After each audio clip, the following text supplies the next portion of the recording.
Awaking in the middle of the purgatory tough snore, and sitting up in bed to get his thoughts together. Scrooge had no occasions to be told that the bell was once again upon the stroke of one. He felt that he was restored to consciousness in the right nick of time, for the especial purpose of holding a conference with a second messenger dispatched to him through Jacob Marley's invitation. But finding that he turned uncomfortably cold, but when he began to wonder which is his certain this new spectre would draw back, he put them every one aside with his own hands, lying down again, established a sharp lookout all around the bed, for he wished to challenge the spirit of the moment on the moment of its appearance. He didn't wish to be taken by surprise and made nervous. Gentlemen of the free and easy sort who plumb themselves who are being acquaintances with a move or two, and being usually equal to a time of a day, express the wide range of their captivity capacity for adventure by observing that they are good for anything from pitch and toss to manslaughter, between which opposed extremes no doubt there lies an tolerably wide and comprehensive range of subjects. Without venturing for Scrooge quite as hardly as this, I don't mind calling on you to believe that he was ready for a good broad field of strange appearance, and that nothing between a baby and a rhinoceros would have astonished him very much. Now, being prepared for almost anything, he was not by any means prepared for nothing, and consequently, when the bell struck one and no ship appeared, he was taken with a violent fit of tumbling. 5 minutes, 10 minutes, a quarter of an hour went by, yet nothing came.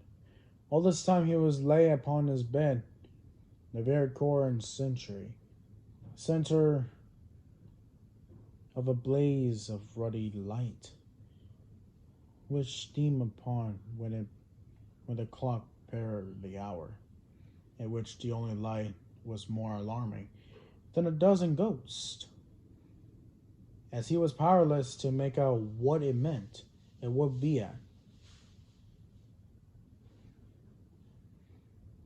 and was sometimes apprehensive that he might be at that very moment an interesting case of spontaneous combustion, without having a consolation of knowing it. At least, however, he began to think as you or I have thought at first, for it is always a person not to be pessimist who knows what ought to have been done it, who would unquestionably have done it to. At last, I say he began to think that the source and secret of this ghostly light might be an adjoining room from whence, on further tracing it seems to shine. The idea took a full possession of his mind. He got up softly and shuffled in his slipper to the door. The moment Scrooge's hand was on the lock, a strange voice called him and bade him enter. He obeyed.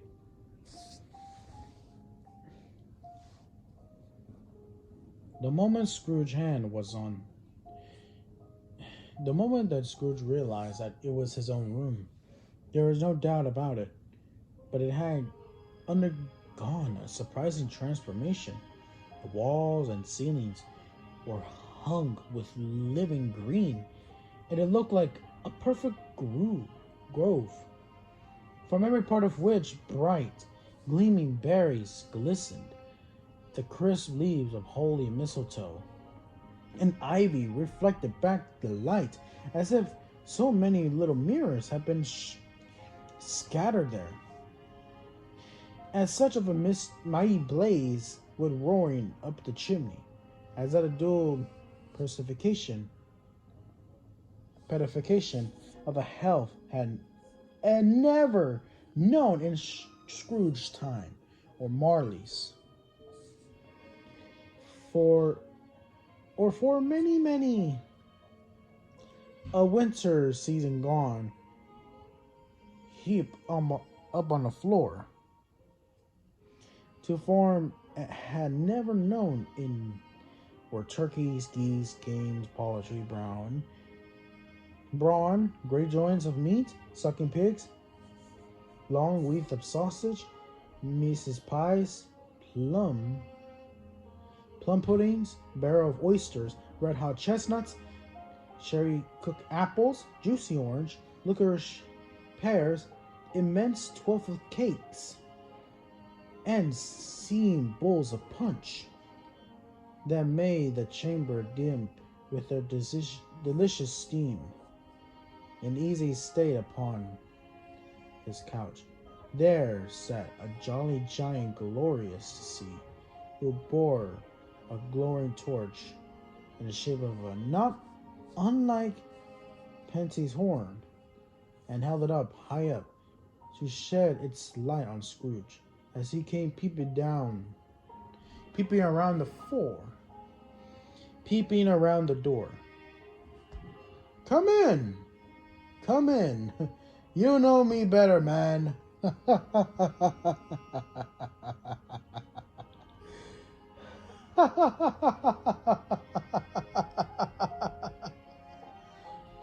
I'm the ghost of the Christmas present. Look upon me. Scrooge reverently did so. It was clothed in one simple green robe, ornamental, bordered with white fur. This garment hung so loosely on the figure that its conspicuous breast was bare, as if disdaining to be worried or concealed by any artifice. Its feet, observable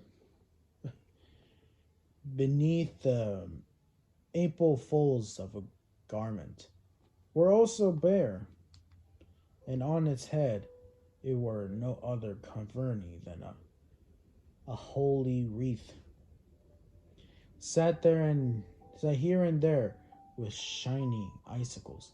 Its dark brown curls were long and free as its gentle face, its sparkling eyes, its open hand, its cherry voice, its unconstrained demeanor, and its joyful air.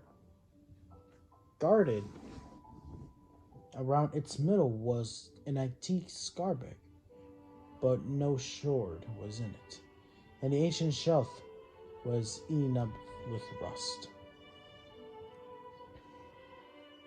You'll never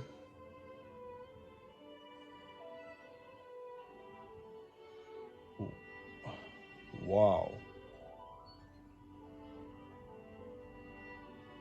How did you get all that? Well, it's official.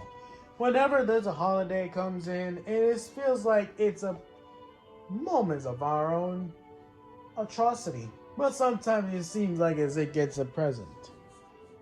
You have never seen the like of me before. Never. Have never walked forward with the younger members of my family. For I am very young. My elder brothers, born in these later years. I don't think I have. I'm afraid I have not. You had, like, many brothers, Spirit? More than 1,800. 1,842, to be exact. a tremendous family to provide for. Spirit, I see you have a scoreboard, but with no sword on it. Indeed. Why, it's peace on earth. Everybody knows that we don't need a sword. You only use it for the for war. That is like unpeace. Instead, it just leads to ruin. Alright. So, Spirit, conduct me where you will. I went forth last night on a compulsion, and I learned a lesson, which is working now tonight. If you have aught to teach me, let me profit by it. Profit by it? You want me to know what's gonna happen here in the present after my brother really show you about your past? Maybe. Maybe like that. I guess I'll show you. I'll show you where it happens in this present year. Touch my robe.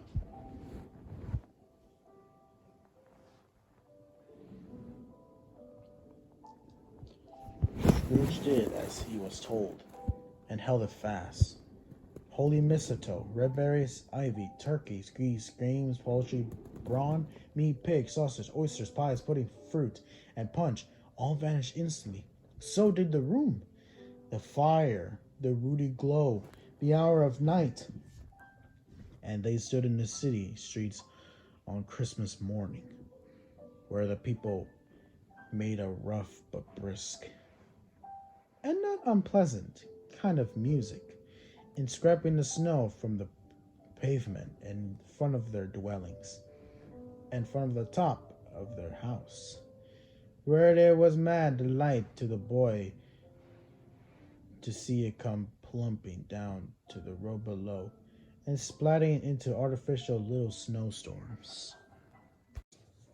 The house fronts look black enough, and the windows blacker, consisting with a smooth white sheets of snow upon the roofs, and with a dirtier snow upon the ground, which last deposed had been ploughed up in deep furrows,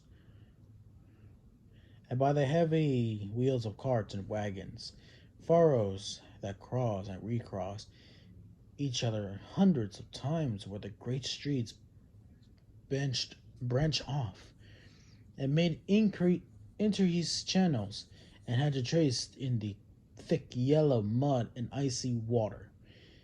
The sky was gloomy in the snooty autumns, as if all the chimneys in the Great Britain had, by one consent, caught fire and were blazing away to their dear heart's content.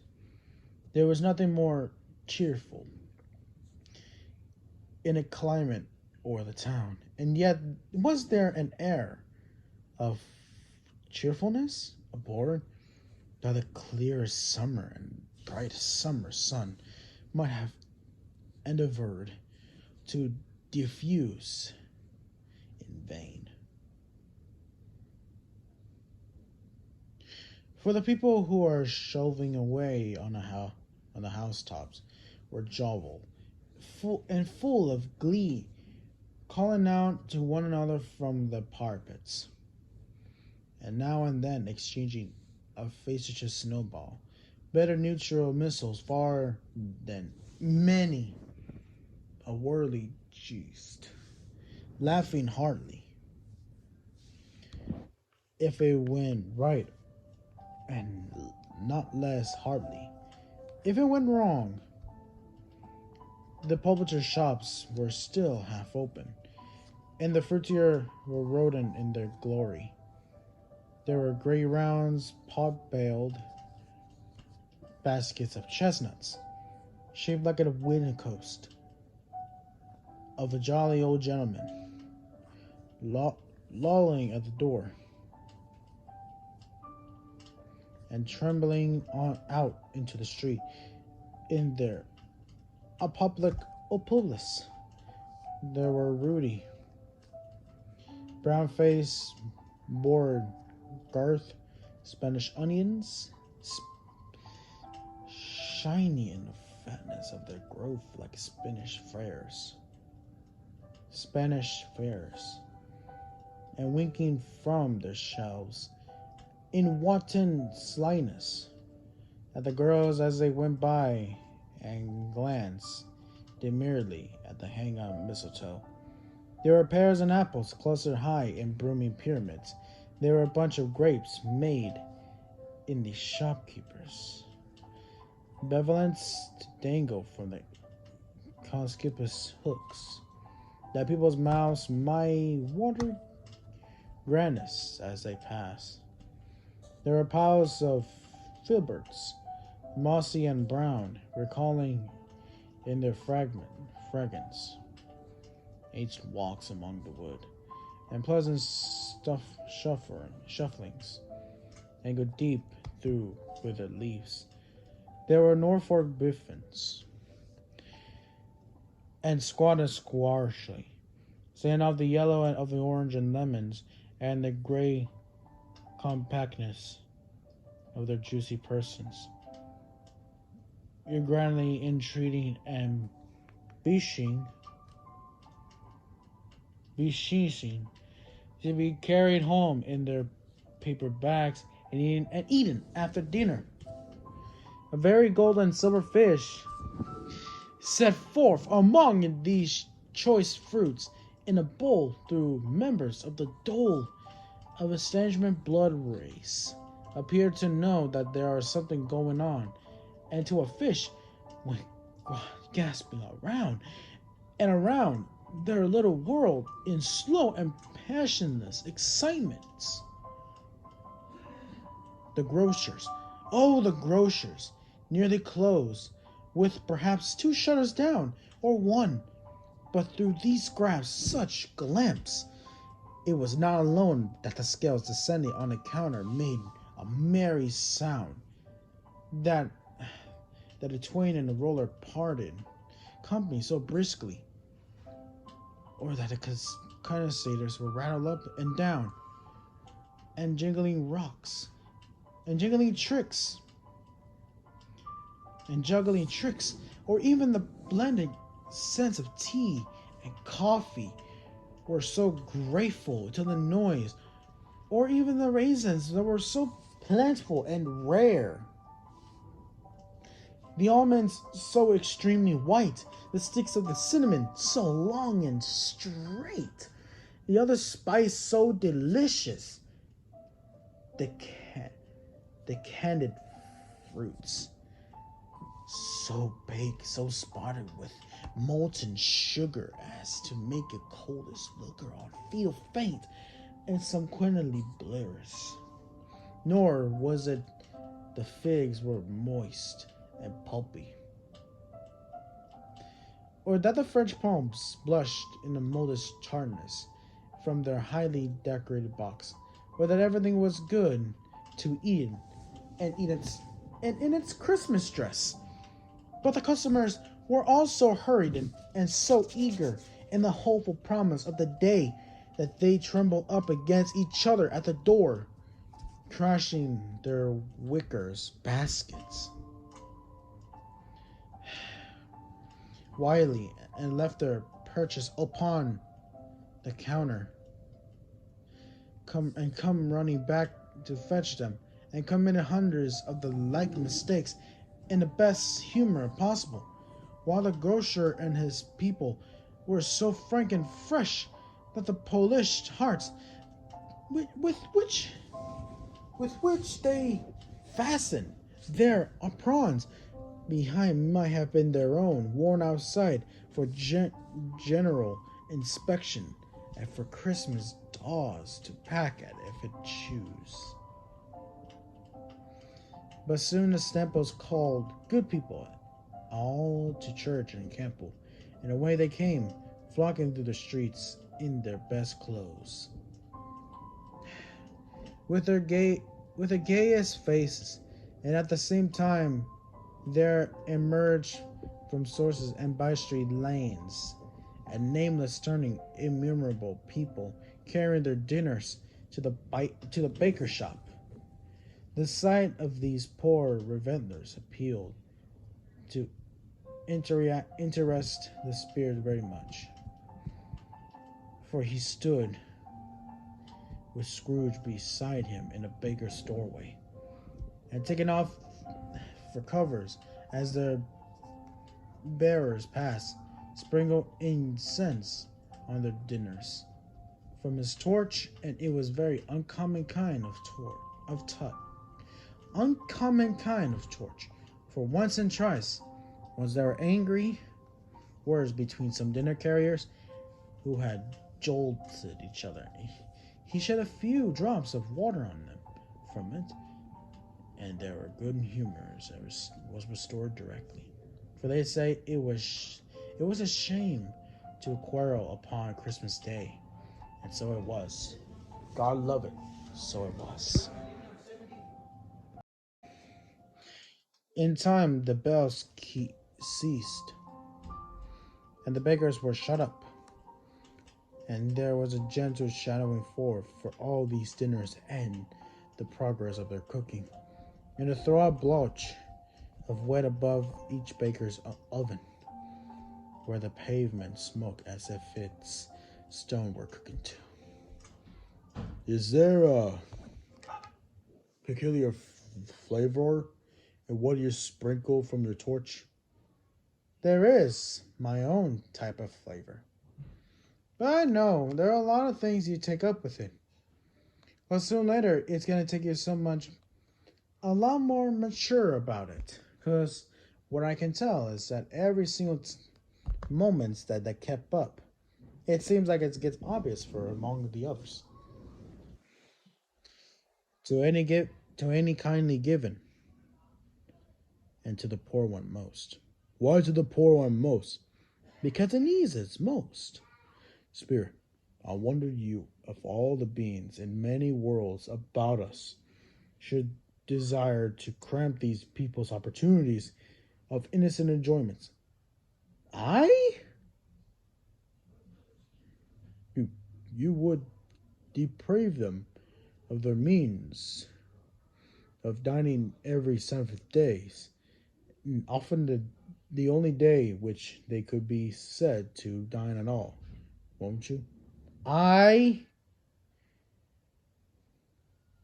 You seek to close these places on a seventh day? And then it comes to the same thing. I seek. Forgive me if I'm wrong. It has been done in your name, or at least in that of your family, too, right? There are some upon this serf of yours who lay claim to know us, and who did their deeds of a passion, pride, ill will, hatred, envy, authority, and selfishness in our name, who are the strangers to us and all our kith and kin. So that's why we call them the man in cloth, as if they were never lived. Remember that. Change their doings on themselves, not us. Well, I never been realizing that. It just seems that simple. Now, I really want to take you to somewhere. There are a lot of things that are to take up with some sort of a more mature. Because I'm going to take you to some two people that you know. But it won't be long. Whoa! Whoa, whoa, whoa!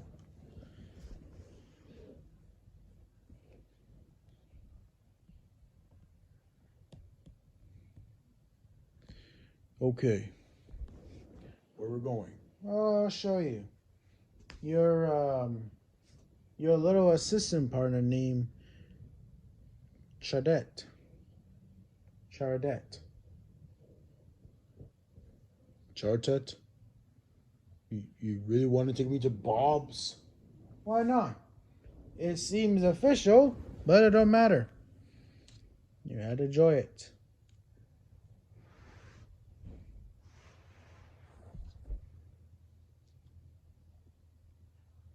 Oh boy. This is like some sort of a big thing that I never know. I don't know why. Then up rose Mrs. Chaudet and Chaudet's wife, dressed out but poorly in a once turned gown, but brave in ribbons, which are cheap and make a goodly show for sixpence. She led the cloth assisted by Belinda Chaudet, second of her daughters, who brave in ribbons, while Mr. Peter Chaudet plunged a fork into a saucepan of potatoes and getting the corners of his mistresses' shirt collar. Bah! Into his mouth, rejoiced to find himself so gallantly attired, and yearned to show his lean to line in the fashionable parks, and now two smaller Chaudets, boy or girl, come tearing in, screaming that outside of a baker they smelt the goose, and knowing it was their own, and basking in luxurious thoughts of sage and onions. These young Chaudets danced about the table and exalted Mr. Peter's Chaudets to the sky, while he blew the fire until the slow potatoes bubbling up knocked loudly at the saucepan lid to be let out and peeled. So what has ever got your precious father then? And your brother Tiny Tim and Martha wasn't as late last Christmas Day by a half an hour ago. Here, Martha and Mother. Hey, here's Martha and Mother. Hurrah! There's such a geese, Mother. Oh, why bless your heart alive, my dear. How late you are. Look, we had a deal of work to finish up last night and had to clear away this morning, Mother. Well, never mind so long as you are to come. See ye down before the fire, my dear, and have a warm, Lord bless ye. No, Father's coming. Hi, Mother. Hi, Martha. Hide. Ugh.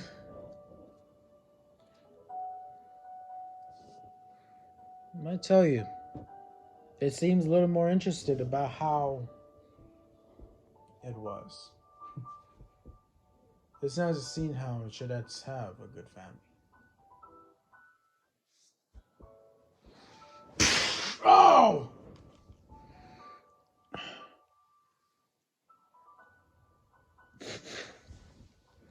Hello. I'm home. Hey, what's going on? Hey, where's our Martha? Not coming. Not coming? Not coming upon a Christmas Day?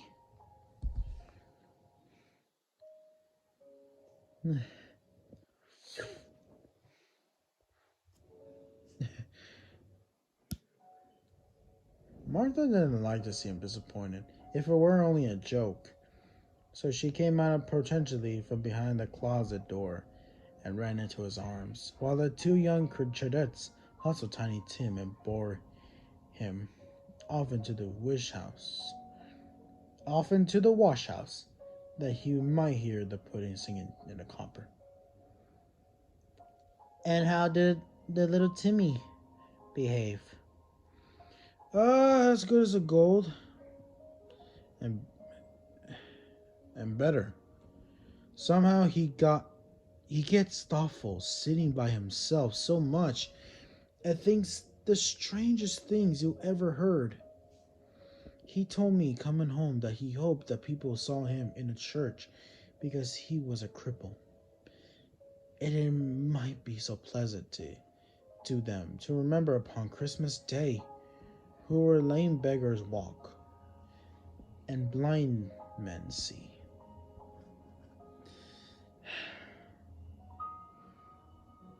And that's all point. I really want to take things up with it, you know what I mean? It's just that kind of simple. But there are a lot of things I take up with it. If I ever know about our own son, it seems that kind of enough. I always feel like a kind of simple way. His active little crouch was heard upon the floor. I came back with Tiny Tim before another word was spoken, escorted by his brother and sister to a stool before the fire, while Bob, turning his cuffs, as if the poor fellow they were capable, bidding me more chubby, compounded some hot mixture in a jug, with grin and lemons. I stirred around and around, and put it on the hub to simmer. Mr. Peter, and the two ubiquitous young chitets went to fetch the goose, from which they soon returned in a high procession. High procession. Such a brusto, in short, that you might have thought a goose the rarest of all birds, a feather phenomenon, to which a black swan was a matter of course, and in truth of it was something very like it in the house. Miss Charette made a gravy. He's hissing hot. Master Peter mashed the potatoes with an incredible vigor. Miss Belinda and the two young Charettes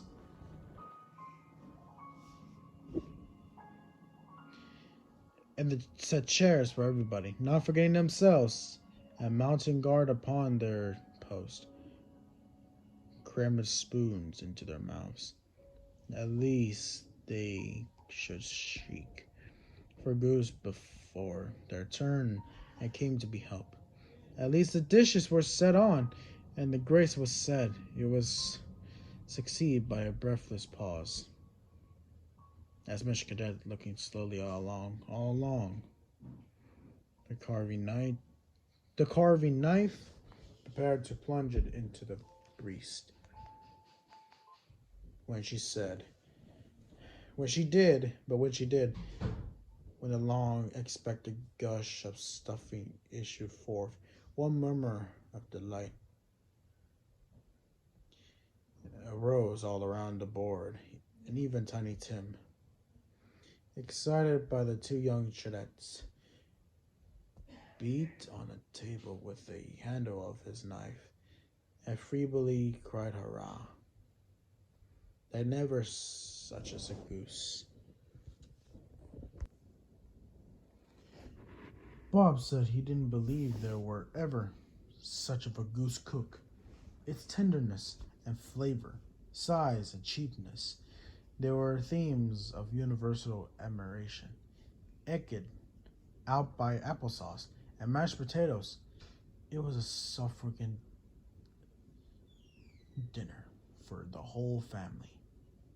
Indeed, Mrs. Chartet said with a great delight of a bone, they hadn't ate it all at least, yet every one had enough, and the youngest Chartets, in particular, were steep in sage and onions to the eyebrow, but now the place being changed by Mrs. Blenda. Mrs. Chardet left the room alone, too nervous to bear witness, to take the pudding up and bring it in. Suppose it should be done enough.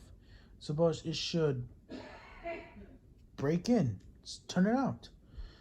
Suppose somebody should have give over the wall of the backyard and stole it. While they were merry with the goose, a supposition at the two young Chardets become livid. All sorts of horror were supposed. Hello. A great deal of steam. The pudding was out of copper. The pudding was out of a copper. It smells like washing day. That was a cloth. A smell like an eating house and pastry cooks next door to each other, with a laundress next door to that. That was the pudding. In a half minute, Mrs. Chardet entered and flushed, but smiling proudly, with the pudding like a speckled cannonball, so hard and firm, blazing in half a quarton, ignited Bradley, a bed light with Christmas holy stock into the top. Oh, a wonderful pudding, Bob. Oh, what a wonderful pudding.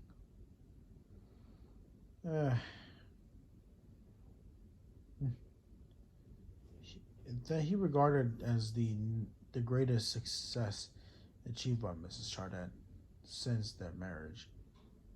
Mrs. Chardet said that now the weight was off her mind. She would confess she had her doubts all the quantity of flour. Everybody has something to say about it, but nobody said or thought that it was all a small pudding for a large family. It would have been flat in history to do so. Any Chardet would have blushed to hint at such a thing. At last the dinner was all done, the cloth was clear, the hearth swept and the fires made up, the compound in the jug being tasted and considered perfect. Apples and oranges were put upon the table, and a shovel full of chestnuts on the fire. And then all the Charters family drew around the hearth in what Bob Chardet called a circle, meaning a half of ones. And at Bob Chardet's elbow stood in the family and displayed the glass, 2 tumblers, and a short cup without a handle. I really wanted to say something because apparently we know it's going to be a very achievable Christmas. Octopus with toast to Mr. Scrooge. And a Merry Christmas to us all, my dears. God bless us. God bless us. And God blesses everyone.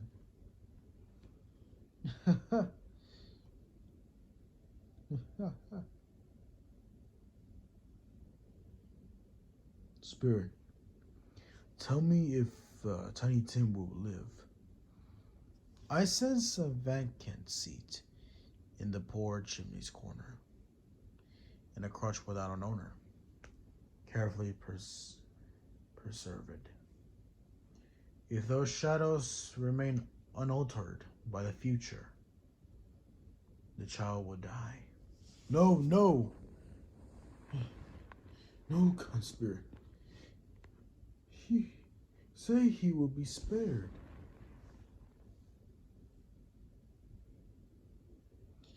If these shadows remain unaltered by the future, none other of my race will find him here. What then? If he like to be died, he had better do it, and increase the surplus population.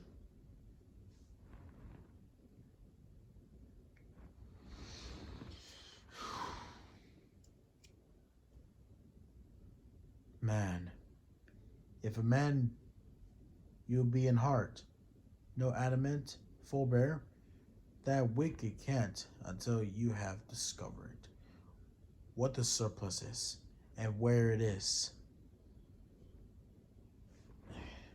Where did you get this word coming from? You just basically said that on purpose because you feel like it's that kind of simple.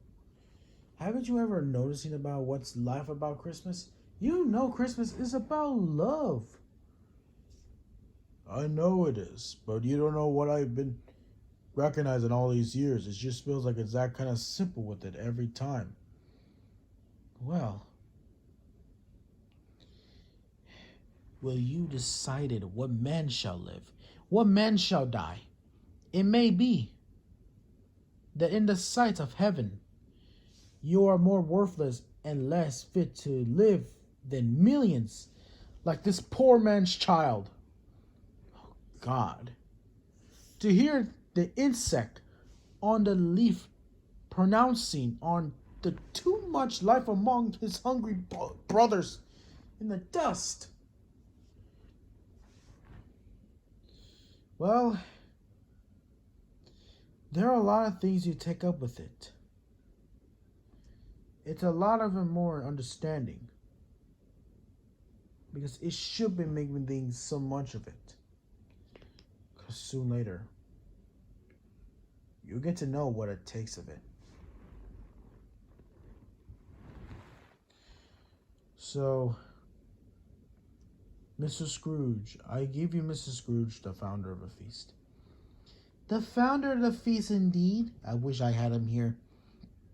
And I give him a piece of my mind to feast upon. And I hope he give a good appetite for it. My dear, the children, the Christmas Day. It should be Christmas Day. Am I sure? On which one drinks the health of such an oddest, stringy, hard, unfeeling man? Asked Mr. Scrooge. You know he is, Robert. Nobody knows it better than you. You do, poor fellow. My dear, Christmas Day.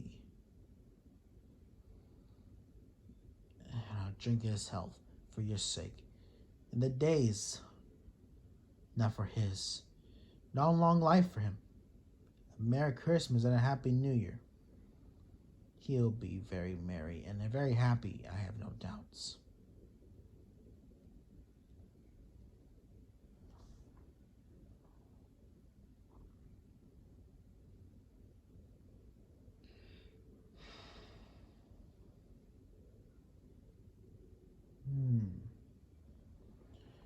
Uh,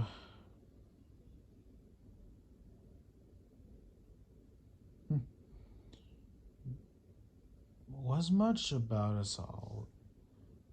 Is it like the was much about as tall as Peter? No, he's not that much. What I do know is that he's taking so much gratitude of his own action. He's always been this heartless. I don't know where he gets all this heartless stuff in the first place. I don't know. Maybe there are a lot of reasons you took up. But it seems there are a lot of it I could take up with him.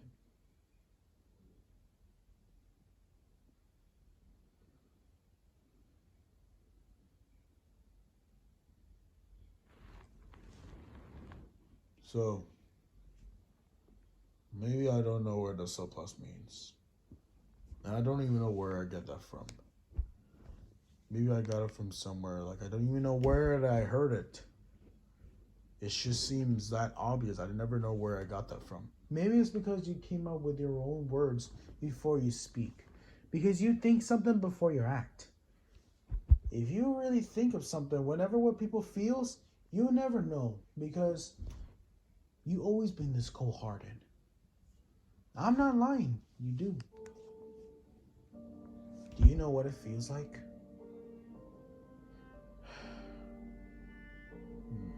What else do you want to take me next? Maybe somebody. There's your nephew.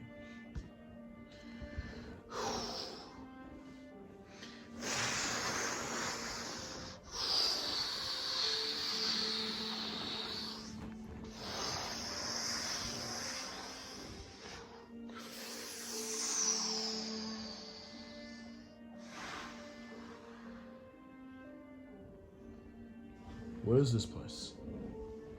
A place where miners live, who labor in the bowels of the earth. But they know me. See? A light shone from the window of a hut, and swiftly they achieved towards it. Passing through the walls of mud and stone, they found a cheerful company assembled around the glowing fire, an old man and a woman and their children and their children's children, and their generation beyond that, all decked out gaily in their holiday attire. The old man, in a voice of a Sodom, rose above the howling of the wind upon the barren waste, was singing in the Christmas song. It had been an old song when he was a boy. From time to time, they all joined in the chorus, so surely that they raised their voice, and old man quite believed it as loud, so surely as they stopped their vigor seek again.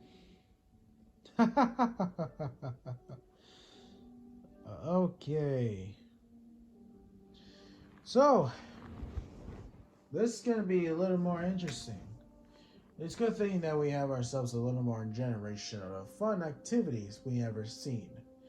But it's a good thing though. Christmas is all it needs. Chorus sings the old Christmas songs that has been older.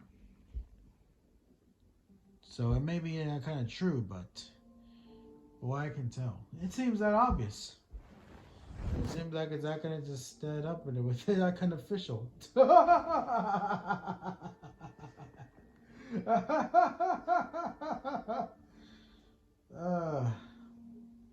All right. Now,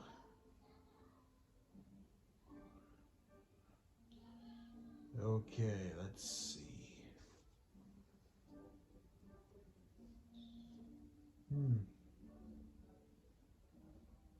All right. You want to do something a little bit more crazy one, right? Because apparently, I basically realizing that there are a lot of efforts since last night. I've been talking to him the other night. In the night of Christmas Eve. He said that Christmas was a humbug, as I live.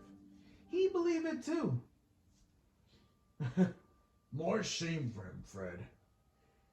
Bless these women.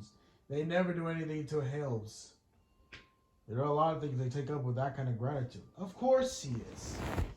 He never know why he basically just said that. Humbug. It's like you just basically sounds like some bugs are just doing a hum. And all of a sudden you get this humbug affection. It makes you feel like you're selfish. Oh, I tell you, it seems like that kind of efforts with that kind of unnecessary profits. Boy, I tell you, he's that kind of satisfying. He's a criminal old fellow. He's not a criminal, but he's a comical old fellow. That's the truth. And not so pleasant as he might be. However, his offensive carry their own punishments, and I have nothing to say against him. I'm sure he's very rich. At least you always tell me so. What was that, my dear? His wealth is no use to him. He won't do any good with it.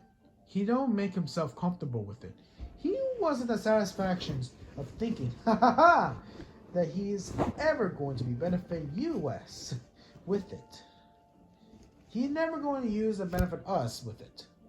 This simple. I have no patience with him. Yeah, same to me also. Well, I have. There are a lot of things that make things so much a little more conversations about this whole scenarios. He says that every time that he's walking around the neighborhoods, he always scares people. Yeah, that's right. He always scares people.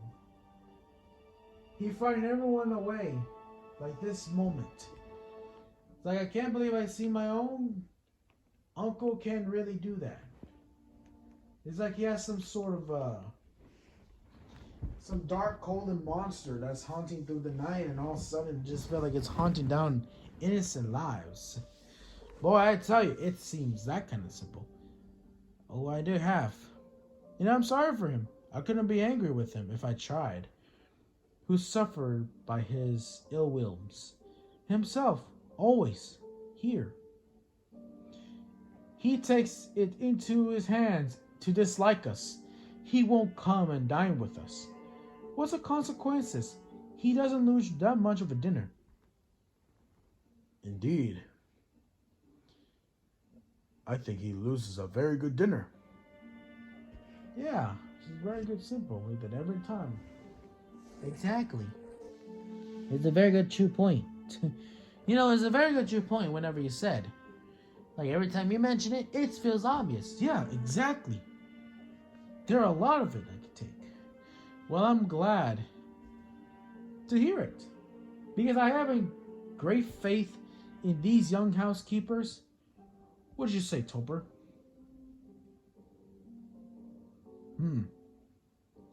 Well, there are a lot of reasons that I take up. Because there are a million reasons that I take up with some sort of a conversations. Like whenever they're trying to get somebody who doesn't feel like they can handle with their own selfishness and ill-winess. It just feels like it's that kind of a little more coincidence at all, but it seems like obvious.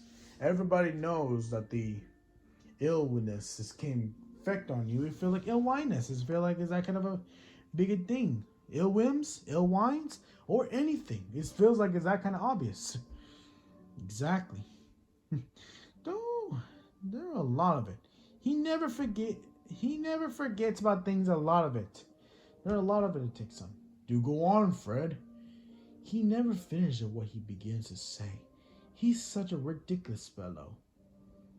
Yeah, and I'm going to say that the consequences of his thinking and taking is a dislike to us, and not making him marry with us is, as I think, that he lose some pleasant moments which could do him no harm.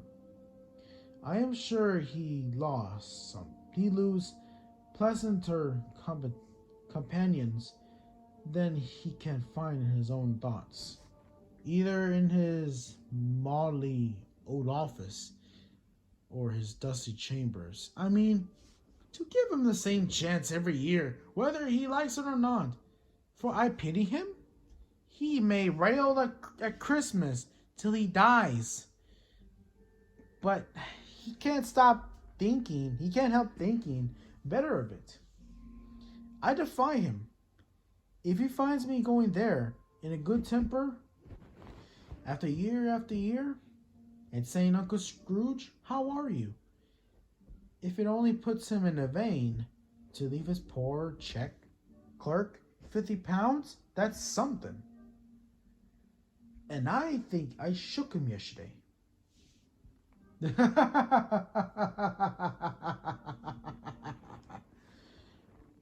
And you know what else, though? Because I basically noticing something a little more important. Because ever since 7 Christmas Eves ago, he had a partner named Jacob Marley. And do you know what happened to him? Exactly. He always been noticing what it's like to be with him. Because he's like a good businessman with Ebenezer Scrooge. Exactly. My uncle always liked this guy. He likes him. He even knows that Marley and him really managed to take things so much with this type of effectiveness, he feel like he can take the job better. Because soon later, it's going to take up with some sort of a diagonally throughout the moments. It feels like it's that kind of a twist. True point. What is the most amazing thing that I take up with it is perfectly normal what Ebenezer thinks about things whenever he takes up. But we don't know, why he say that it's a humbug. Or what's the reason why he basically just said a lot of stuff he said. Because he feel like some of us poor innocent people would rather die from starvation. And worst, cold. Because I'm telling him now that there are a lot of things they take up with this type of affection. Whoa, well, hang on. There's a lot of something that I take up with this type of moments with it. It just feels like, No, no, no, no, no. Hang on. Here's what I'm gonna do. I'm gonna tell you this right now here, Fred. There are a lot of reasons they take up with this some sort of efforts with it. Cause I'm not trying to be some sort of a disrespectful person with it. Cause I'm not trying to be offensive with him. Cause if Ebenezer really thought of an idea to take things so much gratitude of him, like he takes something so more gladly of his own personal business, because he always knows that suffering people with a business like that, it feels like it's that kind of a lot of more coincidence and consequences to keep going on with like this in his own life. It's gonna be not that fine. Perfectly not fine. It just seems like kind of simple. But I'm telling you right now, because of the way how he is acting around with people, because he always thinks that he always not take care of anyone else. He's feel like he's selfish to people. It makes it feel like he's that kind of has some selfish needs to everyone else's opinions. If you feel like that, that's the same way when he dies, he's gonna later regret it in his own life, in an alter life. Not an alternate life, but in an afterlife. Like, very for real. He will have the same feeling in an afterlife, after all. well, I don't agree with everything you said, but what can I tell? He's just that kind of simple with it. Because I know that Ebenezer really has some sort of a ill wills inside of him. It just feels like it's dark, empty, and it's just darkened. Sooner or later, it gets darker, cold, and empty. Then sooner or later, you get to know what it feels of it out in the cold, alone, in his own mansion. But what I tell you, it's not gonna be that kind of obvious. It sounds like you're gallivanting throughout the world in a haunted, cold night. It just feels like you can discover some sort of a tale of the moments. It seems obvious with it, after all. It seems like kind of perfect. Boy, I tell you, it's not like we're gonna take this so much gratitude with it, after all. It's something we can take up with it. Oh, yeah. It's something that we take up with it, you know what I mean? It just feels like a law with it, some sort of a big more coincidence. But it just seems that kind of a more concern. But I guess it's all kind of a little more effective.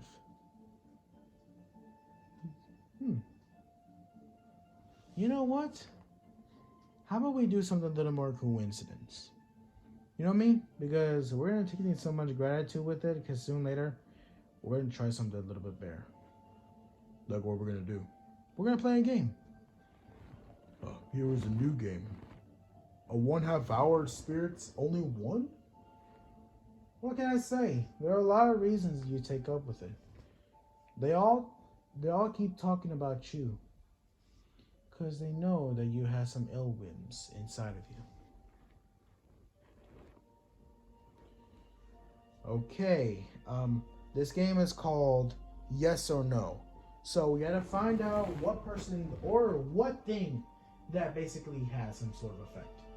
So you're gonna need to tell me that what it is or what is up. Okay? Alright. Let's see. It was a lot of the thing that I could take up with it. It just feels like it's a lot of taking more gratitude. Yeah, exactly. Okay. The brisk fire of questioning into which he was exposed selected from him for what he's thinking of an animal. An animal? Yeah. An animal being. But what I do know, he's not an animal. He's a Pokemon like me. A Pokemon like you. Rather a disagreeable animal. A savage Pokemon. A Pokemon that can growl and grunt it sometimes. Like he talks sometimes. I live in London, right? Yeah. I walk about the streets. Wasn't made a show off. And it wasn't lead by anybody. He didn't live in for margarines and was never killed in the market. He was not at a horse. A lot of things. But he was not a horse. Or a cow. Or a bull? No. Or Tigger? Why do you say Tinker? I don't know. It's just some weird thing I say, man. I just don't even know why I say that. Maybe it's because I came up with that kind of word come out in my head, or is it something? But was it a tiger? No, no. A dog? A pig? Cat? A bear? No, no, no. Or an ass? Definitely. Yes and no, but that's weird. Why do you even say an ass? I don't know. I just basically say it. Oh! I know. I found it out. I know what it is, Fred. I know what it is. It's your Uncle Scrooge. Yes, yes, exactly. Boy, thank you. Does anybody ever get that? He's a Pokemon, and he always act like he's Ilwims. Well, apparently he is. And there are a lot of tick things so much of it. And there are a lot of tick things so much of it that kind of simple within enough. But it just feels like kind of simple. Is it a bear? Probably like that. He given us a plenty of merriment, I'm sure. And it would be ungrateful to not drink of his health. Here is a glass of molded wine ready to our hand at the moment. And I say, Uncle Scrooge! Well, Uncle Scrooge! A Merry Christmas and a Happy New Year to the old man or whatever he is, or old Pokemon. He wouldn't make it for me, but may he have it? Nevertheless, Uncle Scrooge. Uncle Scrooge!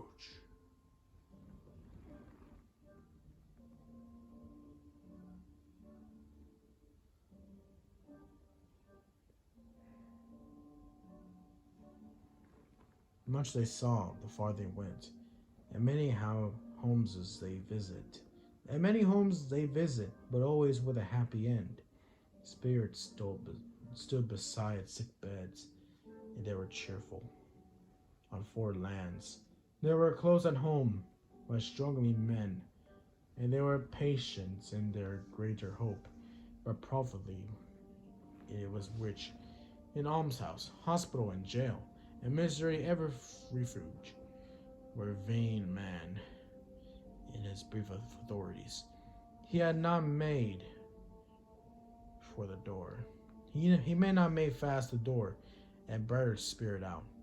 He left his blessing and taught Scrooge his perceptions.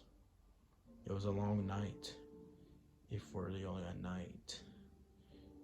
But Scrooge had his doubts of this, because the Christmas holiday appeared to be condensed into a space of time they passed together. It was strange, too, that while Scrooge remained unaltered in his outward from the ghost who grew older, clearly older, the Scrooge observed this change, but never spoke of it until they left the children's 12th night party. When looking at the spirit as they stood together in an open place, he noticed that its hair is all gray.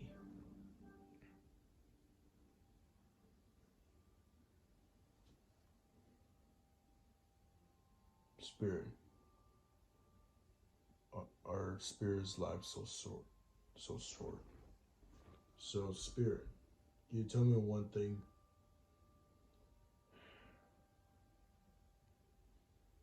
Our spirits lives so short. My life upon this globe is a very brief. It ends tonight. Tonight at midnight? Hark! The time is drawing near.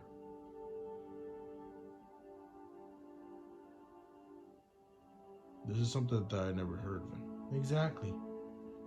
Tonight at midnight, the time has drawn near.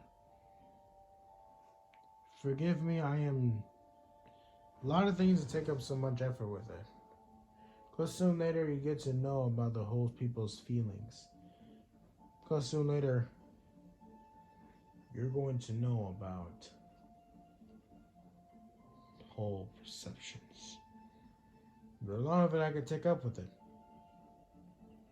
There's something I take up with some sort of a biggest effect. Oh yeah. How did you recognize that? Because there are a lot of things that take up with some gratitudes. Because soon later he's going to end up with some very hard choices. Forgive me, if I'm not justified what I think.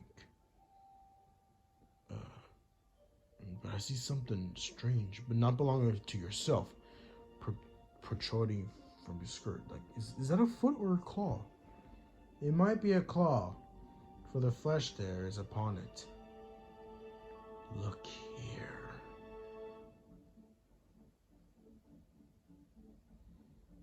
Oh. Oh man. Look here. Look. Down here. Okay. What are they?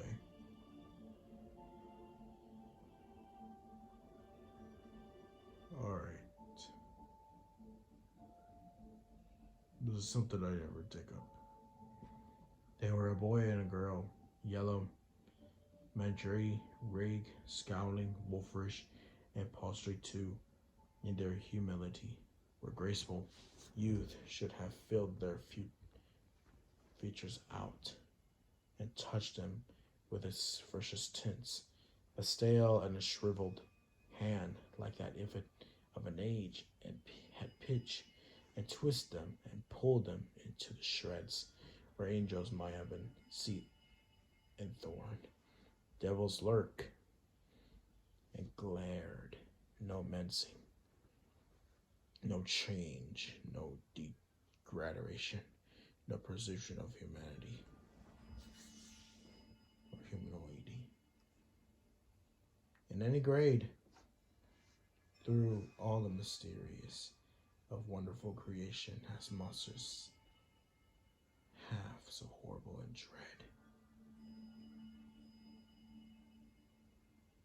Spirit, are they yours? They are men's, and they cling to me, appealing by from their fathers. This boy was ignorance. This girl was wants. We wear them both, and all their degree, but most of all beware this boy from on his brow. I see what written is such of his doom. Unless the writing be erased, deny it. Slender those who tell it ye. A minute of your fraction's purpose, make it worst, and bid the end. But they have no refuge or resources. Are they no prisons? Are there no workhouses?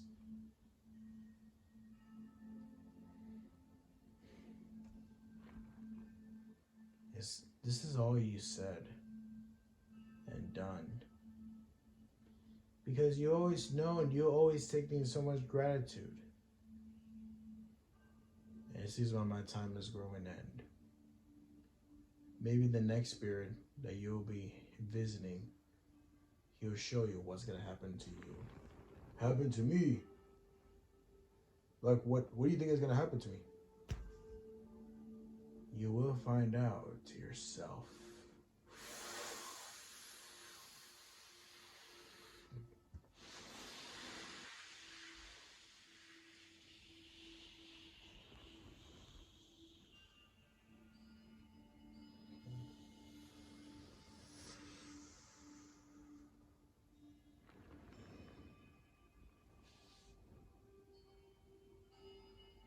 bell struck at 12. Scrooge looked about him for a ghost, and saw it not, as the last stroke ceased to vibrate. He remembered the prediction of old Jacob Marley, and lifted up his eyes, beheld a sullen phantom, draped and hooded, coming like a mist along the ground.